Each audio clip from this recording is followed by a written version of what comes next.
We were the recipient of the Climate Smart Grant. As a result of that, we have a financial assistance program, and that financial assistance program is focused on those growers that want to try one of these practices. And so we're excited to be able to offer up to $100 an acre so we can mitigate the risk and they can figure out where they fit in this space. It's not only about the farmer profit through growing winter canola, it's really about the sustainability with the overall industry and our global demand for more energy with a rising population. Today on Ag News Daily, we don't really do that anymore. It's kind of more of a welcome back to the weekly edition of the Ag News Daily show. Do we like that yet? I don't know. It's not fully comfortable or uncomfortable one way or the other. We're not necessarily news weekly because the content comes out daily. Right. But we do report on a week's worth of headlines. That's right. We've got a lot of headlines in today's action-packed show, Tanner, heading into the Easter weekend. Happy Good Friday. Right. Happy Good Friday. But we know that the fall appears to be far away at the moment, but football will be here before we know it. And at this week's annual meeting, the NFL team owners voted to radically alter the way kickoffs are executed. Under the new rules, the kicker will continue to kick from the same 35-yard line, but rather than be flanked by his teammates, the rest of the kicking team will be on the opponent's 40-yard line, eliminating the traditional running head start, Delaney. Besides that, kicker and returners are the only ones allowed to move. No other players can move until the returner touches the football or the ball hits the ground. So that means fair catches, in which the returner could signal for, are no longer part of football and not allowed. So nothing like adding a twist to the NFL, just like the twist some of these wild headlines are going to bring us this week, Delaney. But I don't know who wrote that headline. That's exactly the way it came about. So let's get into some ag-related headlines and talk some weather. The central and southern plains will see cold temperatures in much of the hard red winter wheat territory this week.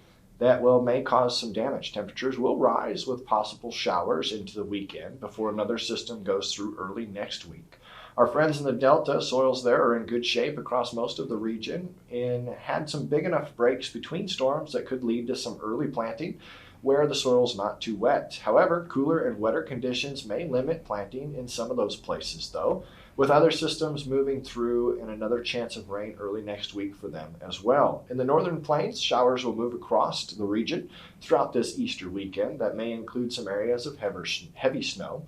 Temperatures will warm out, though, to finish the week. Here in Iowa, we're going to peak today on Friday and remain mild through the weekend. Periodic chances for showers and thunderstorms will exist in the forecast, including the eastern half of Iowa here Friday afternoon and again on Sunday. So much of Iowa will get covered. We did see some weather-related news, though, come out of Fort Bend County, Texas.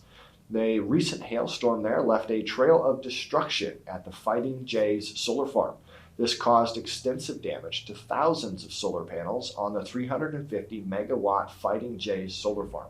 According to industry experts, hail damage is increasingly becoming a significant issue for solar farms, with annual losses estimated at $2.5 billion due to equipment underperformance caused by malfunctions and severe weather conditions. The shift of these large solar panel farms has gone to thinner glass, coupled with the expansion of solar sites in hail-prone regions.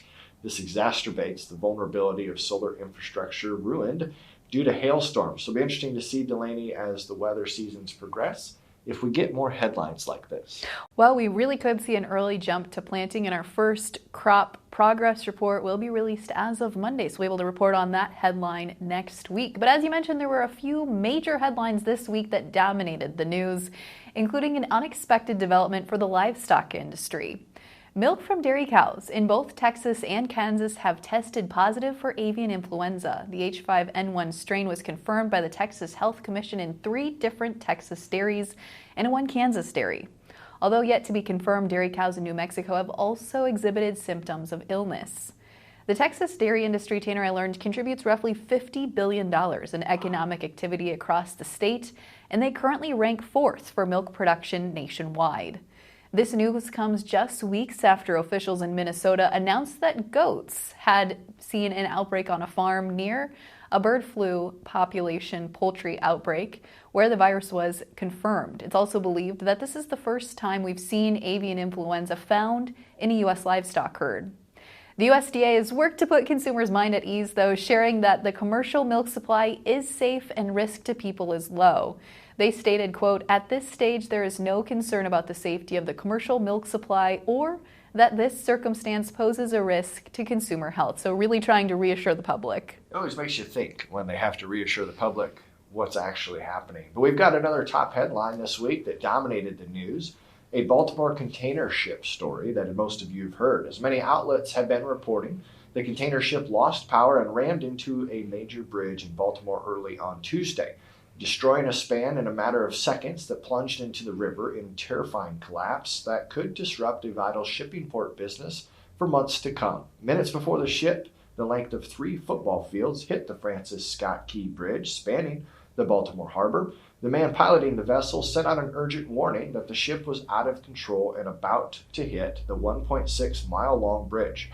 The pilot of the cargo ship named the Dolly issued the Mayday call saying that they could not steer the ship and it was headed towards the largest span of the bridge at a very, very rapid speed, the Maryland Governor Wes Moore stated. After the ship hit the bridge, going about 9 miles an hour, 6 people were reported missing. The missing men were that of a part of a group that was working to repair potholes on the bridge. As of early Thursday morning, none of the missing men had been found, and authorities stated now the mission is focused on recovery, Delaney, not rescue.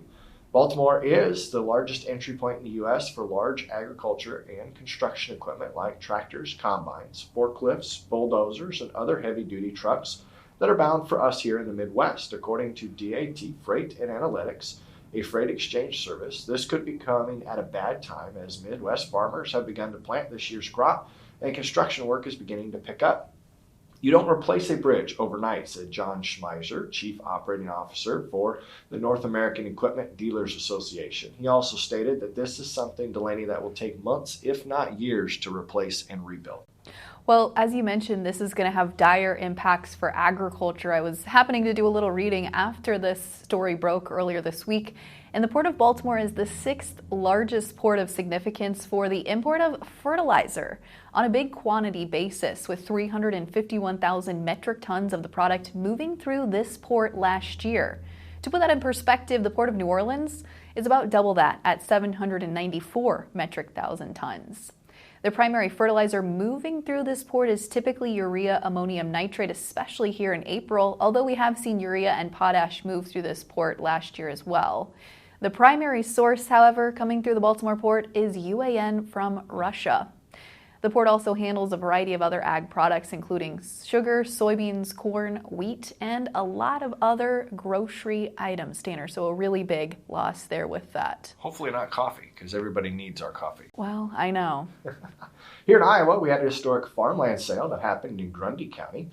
On 229.95 acre property, the farmland had previously been owned by the same family since the 1870s.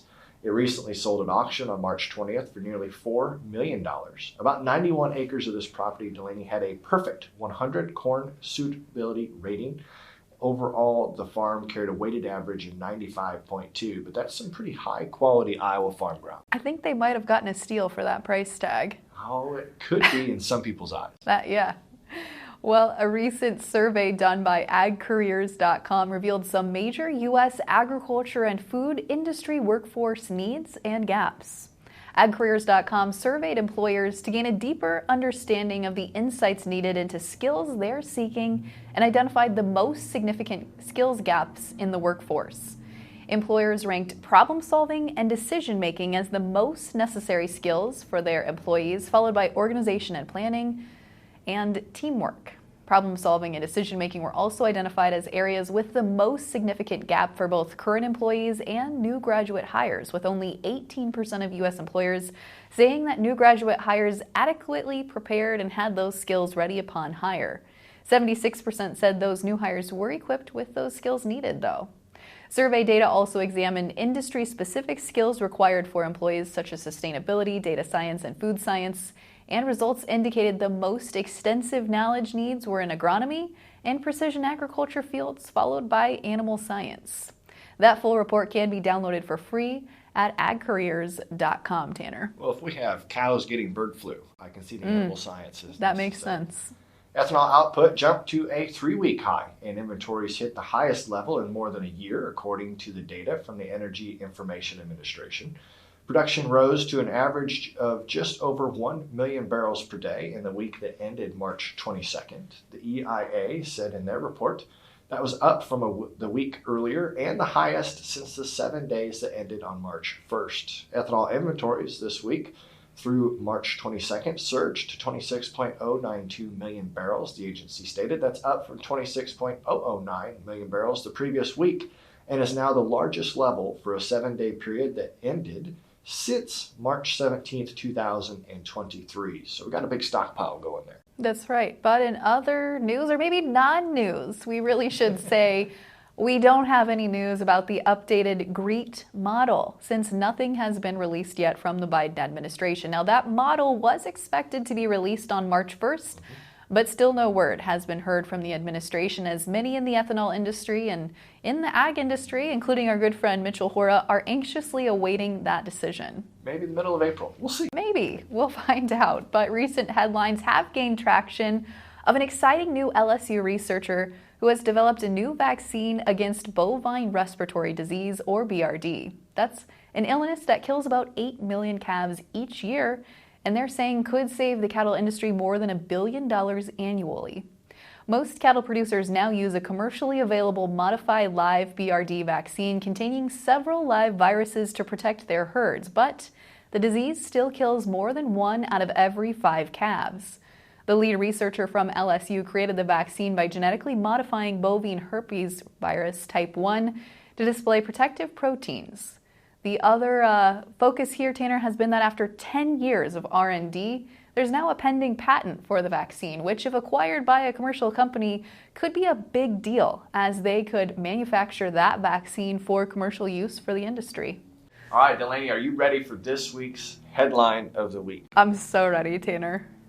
Well, let's see here if we can get a smile out of you on this one. A farmer has been caught illegally breeding massive sheep to sell to private hunting reserves.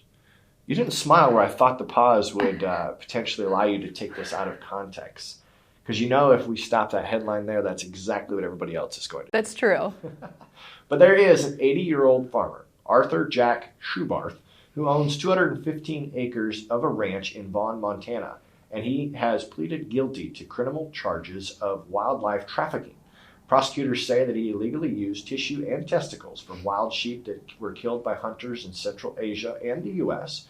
to breed hybrid sheep for the sale, which brought higher prices for those who had shooting reserves. Apparently, Jack's ranch specializes in the purchase, sale, and breeding of alternative livestock, or just maybe giant sheep. Maybe just giant sheep. They're a little scary looking. I saw a photo.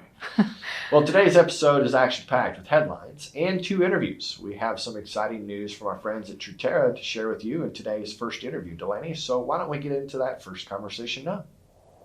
We've known a lot about Truterra on the farm for profit side of things, so I'm excited for our listeners to learn more about Truterra on Ag News Daily. We have Mariah here. She's the Director of Field Services. You got it. What is that? What is field services? My role is really about customer success. So I spend a lot of my days working through carbon data collection, grower support, customer support, and then we also have this thing that we got called the Climate Smart Commodities Grant for $90 million, and so I also run that. That's exciting. Now, for the listeners who don't know anything about Truterra, yes, who is Truterra? Truterra is a sustainability business of Land O'Lakes.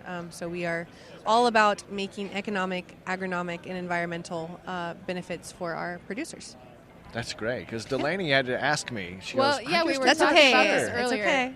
And I was really curious to know, there's a lot of different companies popping up in the carbon and environmental space, so it's like, are you guys positioning to measure carbon sequestration, to help growers get paid? Are you being that middleman to help advocate for them with some of the big companies that are looking into this space? So maybe it's a combination of all those things. Yeah, absolutely. I mean, our main focus is we are for the farmer, right? And so what that means is we are trying to create programs and opportunities for our farmers to get paid for things that they're already doing, for things that they may want to do. And then at the end of the day, we're gonna work with these downstream companies, our partners, these CPGs, and we're gonna sell those environmental assets. Can I clarify CPGs? Consumer packaged good company. Yes. Perfect. Thank you. Well, that's a great clarification because it's been fun to get the behind-the-scenes look at what Truterra has become. And through that process, I've learned that a lot of your employees are very closely tied to agriculture. Yeah, I mean, at one point we had, over 70% of our employees were working on farm or were farmers themselves. And so I think that's one of the fundamental differences about Truterra is that when we say we're for the farmer, we're truly for the farmer because we want to make things that we would actually invest in, right? And that is so critical and so important because without the farmer, you're not able to create these environmental assets to sell to these other CPGs.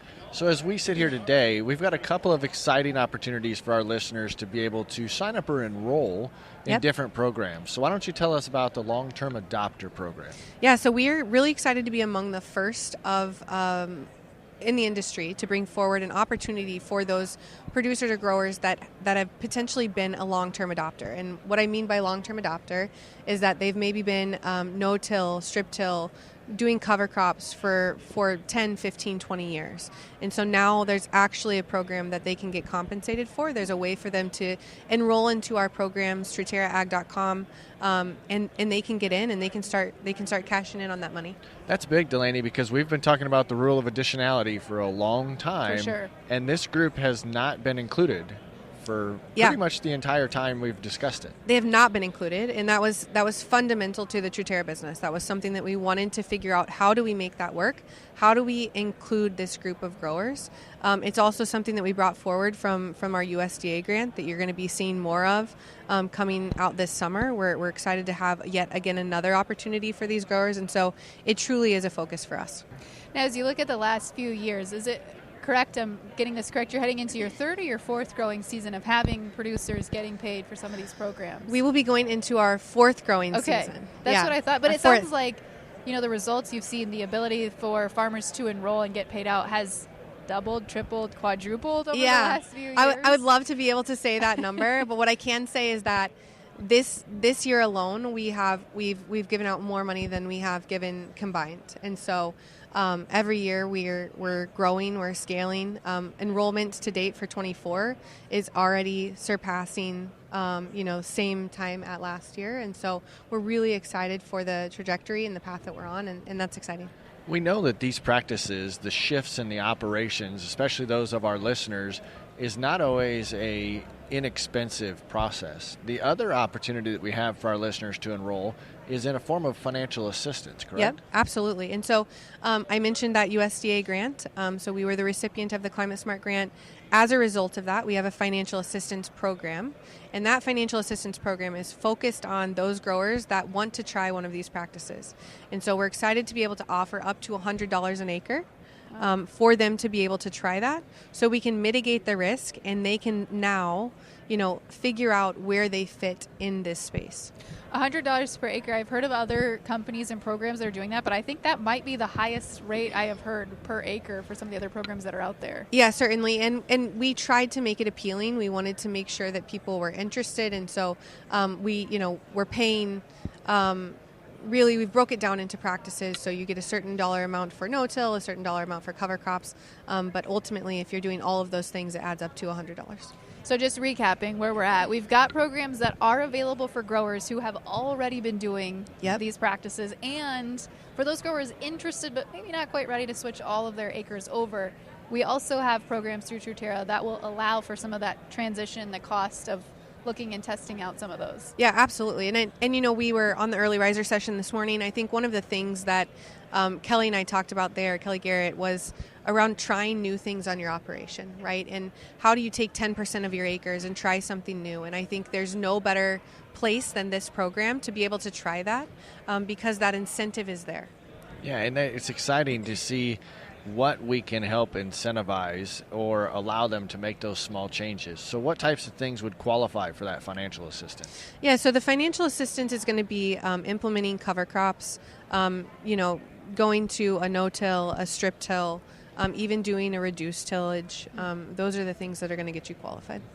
Very good. So as we talk about this with our listeners, is there anything else that you want to share before we get the direct contact for where they can start to go and sign up for themselves? Yeah, the biggest thing for me is educate yourself. Ask the questions. There's a lot of programs out there. There's a lot of opportunities.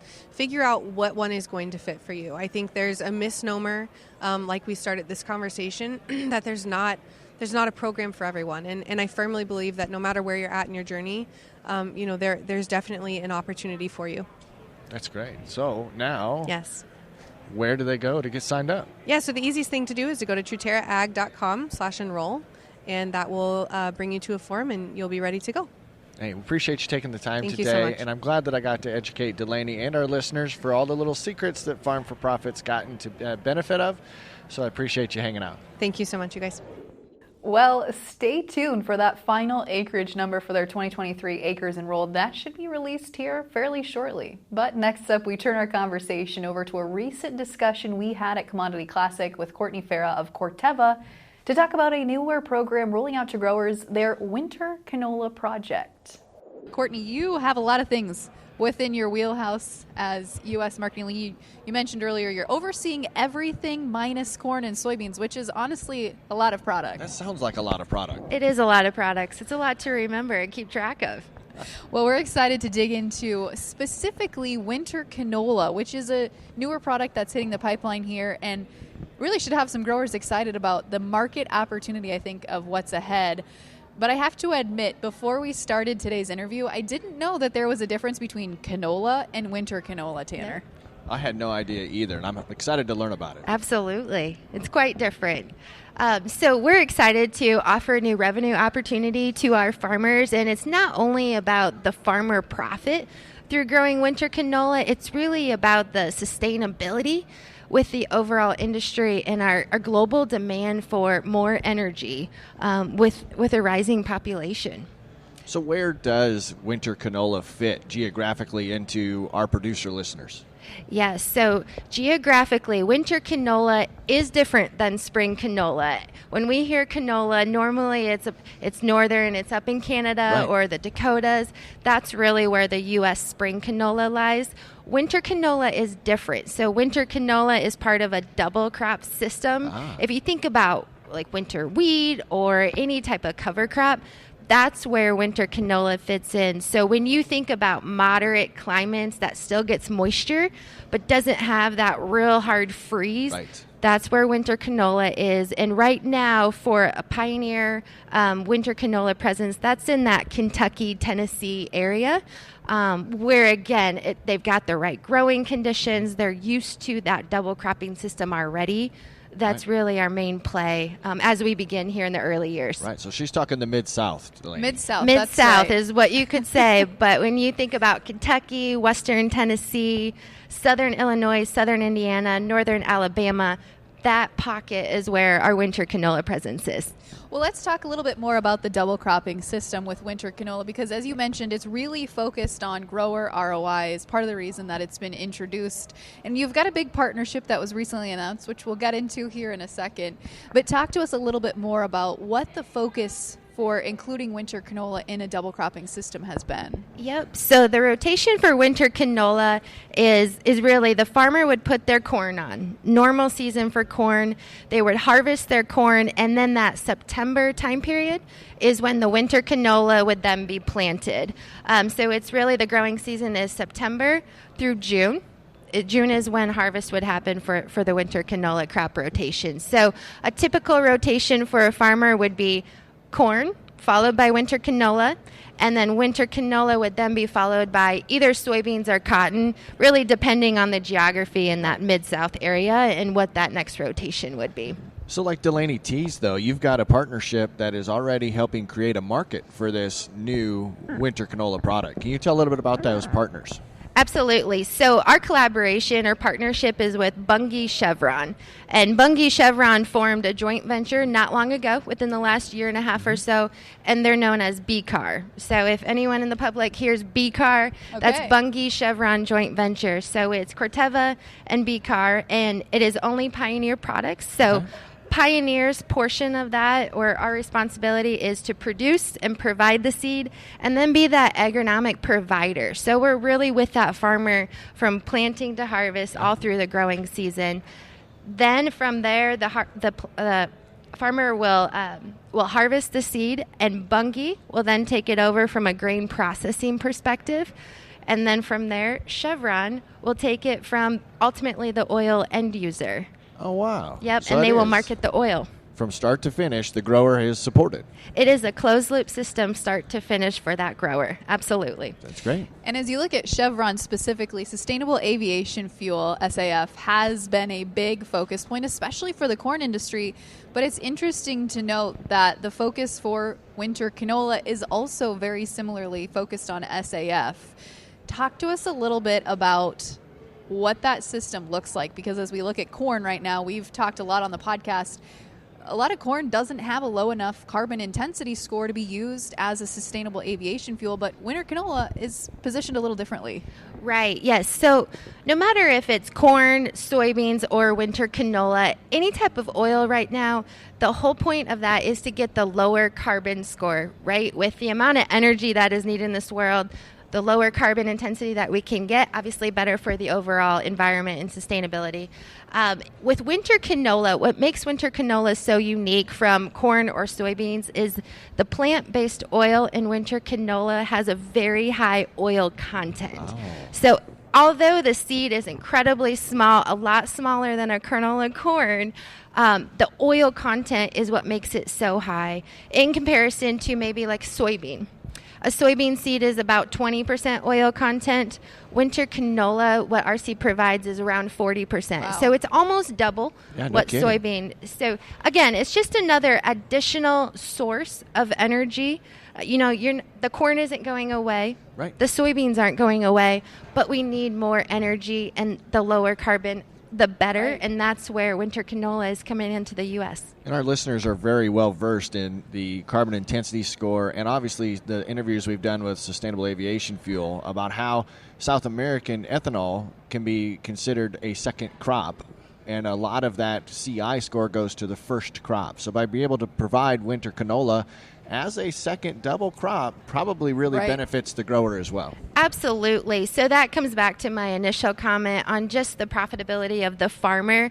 So with our partnership with Bunge Chevron, Bunge will help with the premium. So the grower will work with Bunge on a premium, and then in addition to that, that's where the tax incentive credits for the grower and other incentives from the lower carbon intensity score comes into play for that grower. So really they're being profitable on the front end with the premium, and then the score of the lower carbon. So I'm curious, what's the future for winter canola looking like? How ambitious is that growth cycle going to be for Pioneer? And that it goes back to the growth trajectory for the industry, right? And I was just in a podcast on corn with ethanol and soybean presence, and it's constant discussion in the industry right now, no matter what conversation you're in. And that's the overall population is expected to grow by 2 billion people by 2050. Right. So with that increase in population in such a short amount of time, you need another feedstock source, and that's where winter canola comes into play. Our projection, you are limited in the U.S. from a growing environment as well. We're still learning about the hybrids and making sure that they are durable enough to survive that winter, and that's why we're pocketed where we are in the beginning. But we expect it to grow quite substantially over the next several years. Now, does the winter canola still look as beautiful as regular canola does? Oh, it does. It's so pretty. I wish we had a background picture. It looks the same as what spring canola does up in Canada and up in the Dakotas. It's beautiful yellow flower, just like you would envision in any picture. Now we've got 2 seasons for our Instagram specialty That's pictures. true. There you go. That's There true. you go. Well, Courtney, I know that this has been a really big partnership between Chevron and Bunge, as you mentioned, but you already have growers that are starting down this path. Talk to us a little bit about the adoption of what you're expecting to see over the next few years. Yep. So I'll start off. We started this pilot in 2023, so just last season. We have 15 growers right now in that Kentucky, Tennessee area, really testing this out. We want to make sure that we understand the product and the growing conditions and what it takes for that farmer to both plant and harvest canola. So we have 5,000 acres in the ground with Pioneer Winter Canola as we speak today. Next year, we're looking to ramp that up this upcoming season to 30,000 acres, but then that hockey stick goes up to, our trajectory is around 1 million acres in the next 5 to 6 years. That is our goal. And I think the demand will certainly be there. Well, I hope that our listeners are interested in what we talked about today. So if they want to learn more about it, how best do they get in touch with somebody? Yep. The best way to get in touch with someone is to contact their local Pioneer retailer in that geography, or the Bunge representatives as well within their local area. So either way. That's great. I love you spending the time with us today to explain this because I knew nothing about it going into it, right, Delaney? Well, yeah, we knew very little, and I'm sure probably our listeners were in the same boat, but Courtney, you did a great job joining us today, and we appreciate your time on the podcast. Thank you. I appreciate it as well. Tanner, I certainly learned a lot about winter canola. I did not know a lot before that interview. That's right. I knew next to nothing, and I'm glad that she was there to carry us along that discussion and fill me in a little bit. Me as well. But as we focus our attention onto our final wrap-up here, we've got to talk markets, as all the focus this week was on the Prospective Planting Intentions Report, which was released at 11 a.m. Central Time on Thursday. Now, heading into the report, the average pre-report estimate for corn acreage suggested the USDA would report 92 million acres. That's not what they did, Tanner. In fact, they showed 90 million acres of corn, down 5% from last year. Did that shock you? It did. Well, we also saw the average pre-report estimate for soybean acreage reflected at 86.3 million acres, which is compared to 83.6 million last year. The March report, in fact, showed 86.5 million acres in 2024, up 3% from the year prior. Other key findings in the report said all wheat planted acres would total 47.5 million acres, down 4% from the year prior. Winter wheat will show a 34.1 million acre number. And area planted for spring wheat for 2024 is expected to total about 11.3 million acres.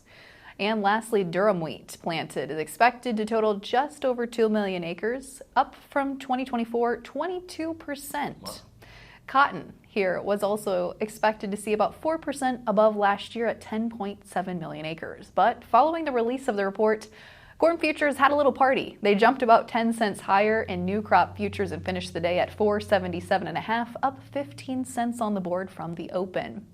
Soybeans also saw the bulls take charge following the release of the report and moved about 16 cents higher immediately following, only to finish the day just 5 cents higher on the board at $11.8625. Yeah, that's right. In other market headlines, CONAB reported Brazil's soybean harvest is just over 66% complete as of the end of last week. They should be well over 70% done by the end of this week. Markets will be paying careful attention to the demand as Brazilian beans continue to come online. China appears to be releasing small batches of their own domestic stockpiles into the market until there is adequate supply coming from Brazil. We also had the quarterly hogs and pigs report released on Thursday, which highlighted a slight uptick in the U.S. hog inventories. As of March 1st, hog inventories were up 1% from March of 2023, but down 2% from December of the end of 2023. Other key findings included in the report showed that there were 74.6 million hogs. Of those, 68.6 million were market hogs. So that's a look at this week's market summary. Delaney, and when I walked into the studio, I asked if you believed the number, and what was your response? Well, I don't really think it matters if we believe the number or not. It matters what the markets believe, but this certainly might be an opportunity here for growers to make some forward or cash sales as we've seen these little bumps here in the market. That's right. Stay in tune to your break-even, your cost of production, and what your marketing goals are. And stay in tune to the Ag News Daily Show or podcast if you're still listening to it as a podcast. We appreciate your patronage on all of our platforms. If you haven't discovered us on social media or some of these video clips, go find us. Instagram, TikTok. We've got the video out on YouTube. We appreciate any and all feedback. That's right. We've got still more changes, I think, yet to come as we figure out the best format for our show. And I did appreciate a couple listeners reached out and said they missed the daily show. Oh, that's good. Well, we'll see if we have to, or we find a way to incorporate some more regular content on the podcast. But for now, we're going to stick with the same structure to continue to build and take in all of your insights. But Delaney, for today, what do you say? Should we let the listeners go? Let's let them go.